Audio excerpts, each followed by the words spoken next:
Hi everyone. Today I'm going to go over how to fill out our item import template. This can be used when you are first starting out to import items into a blank database. There is a cost associated with doing this import, and if you have any questions or want more information, please reach out to us by phone or email. The contact information will be in the description below.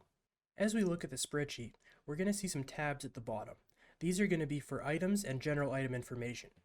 I will go through each tab, but we're going to start with the item tab as this is where most of the information will be entered.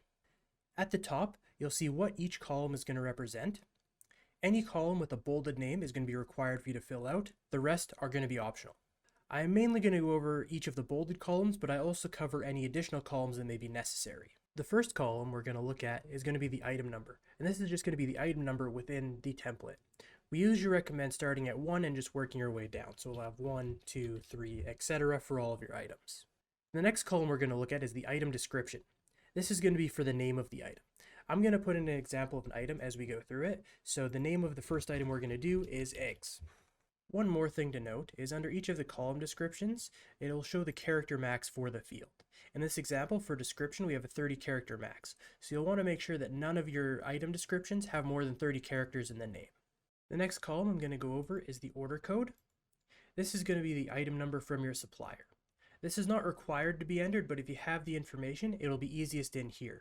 This will be used with the invoice import to indicate which item you are importing. So I'm just going to put in a order code here of 1, 2, 3, 4, 5, 6. The next fields I'm going to go over are the columns F through K, and this is going to be your case size information for the item. I'm going to go through them two at a time as they kind of go in pairs. We're going to have our purchase cost and purchase unit up first. So this is going to be what you're buying the item for and what you're buying. So I'm going to say it's $50 for a case. Now, 95% of the time, your purchase unit is going to be case. This might be different if you're buying something by the catch weight and you're buying it by the pound or kilogram, but most everything else is going to be put in by the case. The next four columns are going to be breaking down what's in that case. So the first two we have are going to be breaking down specifically what's in the case. In this scenario, I'm going to say we're getting 15 dozen eggs. So we're getting 15 packs. And then we're breaking down what's in that pack, which is going to be 12 eaches or a dozen eggs. So here this is saying that we're paying $50 for a case with 15 packs in a case and 12 eaches in a pack. The next four we're going to go over are going to be the last four columns here: group, location, account, and supplier. And these are going to correspond with the other tabs in the spreadsheet, so we're going to go through those now. The suppliers tab is going to be the first one we're going to go over. In here, we're going to have two columns that we'll have to fill out that are required. The first one being supplier ID and the second one being supplier name. Supplier ID is what's going to correspond with the items tab to say which supplier the item belongs to. So I'm just going to put this as supplier 1, and then we're going to put the supplier name as national supplier. Next, we're going to go into the group tab. Groups are used to break the items into specific item groups to help look at similar items when you're reporting.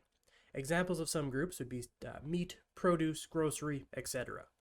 This is going to be just like the supplier tab where we have the group ID and the group name. Group ID associating with the item, so I'm just going to leave this as 1, and then the group name is whatever you want the group to be called. So we're just going to call this one grocery. Locations is going to be the next tab we go over. Locations are where you're going to store your items within your restaurant. So while we're filling out this import template, we can only assign items to one in particular location. However, once you have the program up and running, you'll be able to assign them to multiple locations. You can fill out all of your locations here though, so you don't have to do that later. This is going to be similar to how we filled out the groups and the suppliers, where we just need to put an ID that'll correspond with the item, and then the name of the location. So in this case, I'm going to say fridge. The last tab we're going to go over is the accounts tab. Accounts are used to integrate with your accounting system or to generate reports based off of your accounts. Here we're going to have the account ID, which is going to be similar to the supplier group and location, where we have an ID that will associate with the item, and then the account name, I'm just going to put in a food account. There is a third column here, account reference, which is going to correspond with your GL code if you're looking to integrate these accounts with an accounting system. You can enter that code in here. The GL code field is not required, however. Now that we have all of these tabs filled out, we can go back to the items tab and assign those to this item. So for group, we're putting group ID 1, location 1, account 1, and supplier 1. It's pretty easy because these all just have 1 in this scenario. If any of the group, location, or account is not assigned, we can import without it. The item would then be set to assign location, assign group, or assign account, and it can be set up later in the program. We do recommend, if you have the information, to fill it out in here though. I'm going to go over a couple other examples just to give you a little bit more information. So we're going to scroll back to the beginning and put in our second item. We already have our item number is 2. The item we're going to go over is ground beef. Order code from the supplier is 987654. The cost for this is going to be $11.02 for 1 kilogram.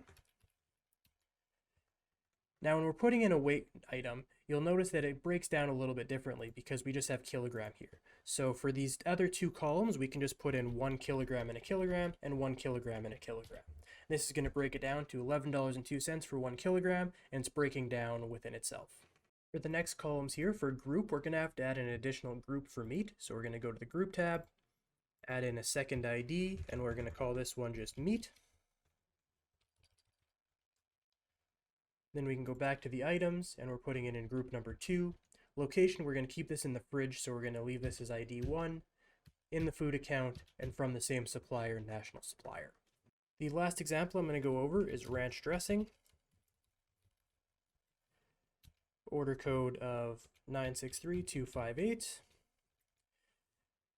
We're going to purchase this for $40 for 4 bottles, 1 gallon in a bottle, so 4 gallons. So we're going to say $40 for 1 case of 4 gallons. And then we have 1 gallon in a gallon.